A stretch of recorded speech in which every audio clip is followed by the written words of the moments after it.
दोस्तों, आज की यह वीडियो काफी महत्वपूर्ण बात पर आधारित है। एक ऐसी बात जो लगभग हर इंसान अपने जीवन में महसूस करता ही है, और वह है मजबूरियां। आज के इस वीडियो में हम जानेंगे मजबूरियों को देखने का सही तरीका क्या है। मजबूरियां जीवन का एक महत्वपूर्ण हिस्सा है और हमारे जीवन में अक्सर आती है। मजबूरी एक व्यक्ति के जीवन में ऐसी स्थिति को दर्शाती है जहां व्यक्ति कुछ करने में सीमित रह जाता है, अक्सर बिना अपनी या के, क्योंकि उनके पास कोई दूसरा विकल्प नहीं होता। ऐसी स्थिति में हम जो करना चाहते हैं, हम वह चाह कर भी नहीं कर पाते। यह एक ऐसी दोस्तों, आज की यह वीडियो काफी महत्वपूर्ण बात पर आधारित है।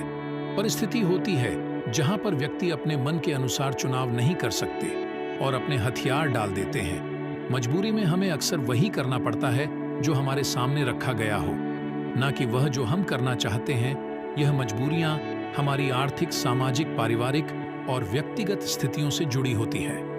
कुछ लोग मजबूरियों से कोसों दूर भागते हैं और कुछ लोग उनका डटकर सामना करते हैं। मजबूरियों से निपटने के लिए नए तरीके ढूंढते हैं। तो आइए इस कहानी के माध्यम से जानते हैं कि कैसे हम अपने जीवन की एक मजबूरी को एक अवसर में बदल सकते हैं। यह कहानी एक व्यक्ति के बारे में है जो बहुत दुखी था।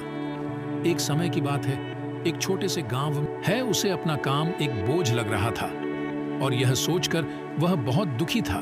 एक तरफ जहां लोग उसे गांव के तालाब पर मस्ती करने आते और अपने दोस्तों के साथ सुकून भरा वक्त गुजारने आते, वहीं इस आदमी को वहां मजबूरन मछलियां पकड़नी पड़ती ताकि उसके घर के खर्चों में खाने पर होने वाला खर्च कम हो सके और उसका परिवार यह तालाब से पकड़ी हुई मछलियां खा सके। वह आदमी मजबूर था और वह अपने परिवार को खुश देखना चाहता था, पर उसकी मजबूरियों ने उसके घर से सुख और शांति को खत्म ही कर दिया था। उसे ऐसा लग रहा था कि अपने जीवन में इतने सारे कमियों के कारण वह कभी खुश नहीं रह पाएगा। एक दिन इसी बात से परेशान होकर वह साधु उस व्यक्ति से कहते हैं, बेटा, इतना दुख तुम अकेले क्यों सहन कर रहे हो? मुझे बताओ क्या हुआ, शायद मैं तुम्हारा दुख दूर कर सकूं। वह व्यक्ति उस साधु से कहता है, तुम मेरा दुख दूर करोगे? तुम मेरी मजबूरियों से मुझे मुक्त कैसे कर सकते हो? तुम्हें तो खुद नहीं पता मजबूरियां क्या होती हैं। तुम्हें कौन सी मजबूरी का सामना करना पड़ा? अपने जीवन में तुम क्या जानो?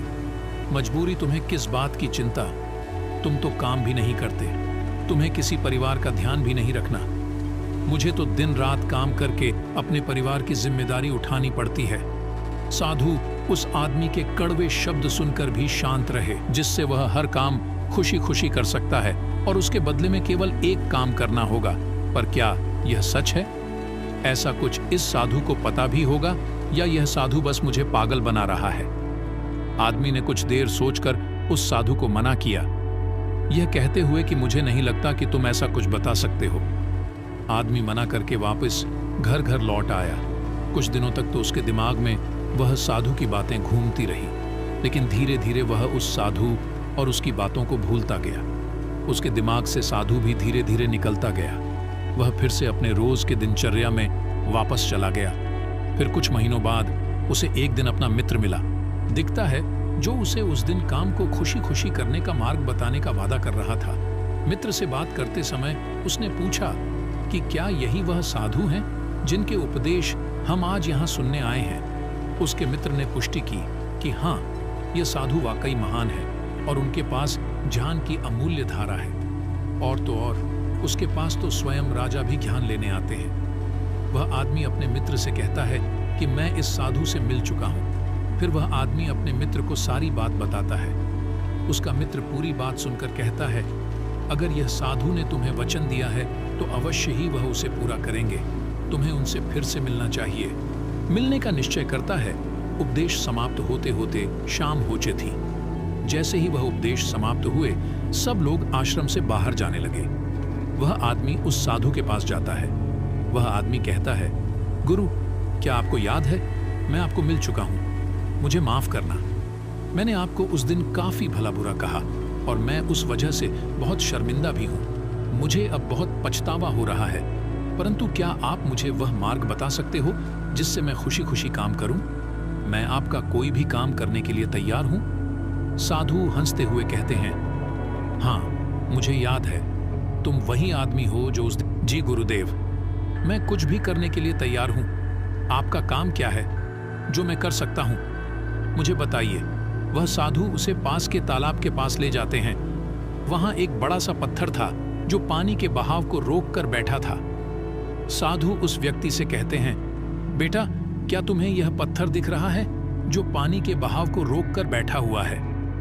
फिर साधु कहते हैं, तुम्हें इस पत्थर को यहां से हटाना है। जैसे ही तुम इस पत्थर को हटाएंगे, तुम्हें तुम्हारे प्रश्नों के उत्तर मिल जाएंगे। व्यक्ति कहता है, लेकिन गुरुदेव, ये कैसे मुमकिन है? यह तो इतना बड़ा पत्थर है, मैं इसे कैसे हटाऊं? और फिर इस पत्थर को हटाने से मुझे गुरुदेव उत्तर बता देंगे। तो ठीक है गुरुदेव, अगर मुझे यह करने को कह रहे हैं तो इसमें जरूर कोई बात होगी। इतना सोचकर उस आदमी ने उस पत्थर को अपने हाथों से हटाने का प्रयास शुरू किया, लेकिन वह पत्थर इतना विशाल और भारी था कि वह थोड़ा भी नहीं हिला। कुछ देर बाद थक हार कर उसने अपने पीठ के बल पर लेकर फिर से प्रयास किया। उसने पत्थर को हटाने की कोशिश की। उसने देखा कि वह पत्थर थोड़ा सा अपनी जगह से हिल गया, पर जैसे ही वह थोड़ा सा सीधा हुआ, वह पत्थर फिर से अपनी जगह पर वापस आ गया। उस आदमी का आत्मविश्वास टूट गया। वह मन ही मन सोचता है कि यह कैसा काम दिया है, मजबूत होने के कारण उसका परिणाम ज्यादा होगा। वह आदमी तुरंत ही एक बड़ी और विशाल लकड़ी तोड़ने में लग जाता है। जैसे तैसे उस आदमी ने एक बड़ी लकड़ी उस पेड़ से निकाली। उसके सारे छोटे टहनियां और पत्ते को तोड़कर एक सीधी लकड़ी तैयार की जो वह इस्तेमाल कर सके। फिर उसने उस पत्थर के अगल बगल एक खड्डा खोदा जहां वह उस लकड़ी को डाल सके। उस आदमी ने लकड़ी का एक छोर उस पत्थर के नीचे फंसाया और फिर वह आदमी अपने हाथों में 2 बड़े पत्थर लेकर उस लकड़ी के दूसरे छोर पर बैठ गया और देखते ही देखते वह पत्थर अपनी जगह से हट गया और पानी का बहाव फिर से चालू हो गया। नहीं करता तो मुझे अपना जवाब कभी नहीं मिलता। साधु कहते हैं, तो तुम यह कह रहे हो कि यह काम करना तुम्हारी एक मजबूरी थी? आदमी कहता है, हाँ, लेकिन आप वही क्यों पूछ रहे हो? इस पर साधु कहते हैं, मैं तुम्हें यही तो समझाना चाहता था। जिस तरह आज तुम्हारे सामने वह पत्थर हटाने की मजबूरी थी, इसी तरह तुम्हारे जीवन में भी तुम्हारे सामने कई मजबूरियां आएंगी। साधु आगे कहते हैं, मजबूरियां ही तुम्हें वह काम करवाती है जो तुम्हें नहीं लगता कि तुम वह कर सकते हो। तुम्हारी मजबूरियां तुम पर बोझ नहीं है, बल्कि मजबूरियों के कारण तुम जिंदा भी हो। तुम खुद सोच, तुम्हारी समस्या यह है कि तुम उन मजबूरियों को एक बोझ समझ रहे हो। हमारी मजबूरी हमारे लक्ष्यों को प्राप्त करने में हमारे लिए एक माध्यम बन सकती है और हमें नए दिशाओं में ले जा सकती है।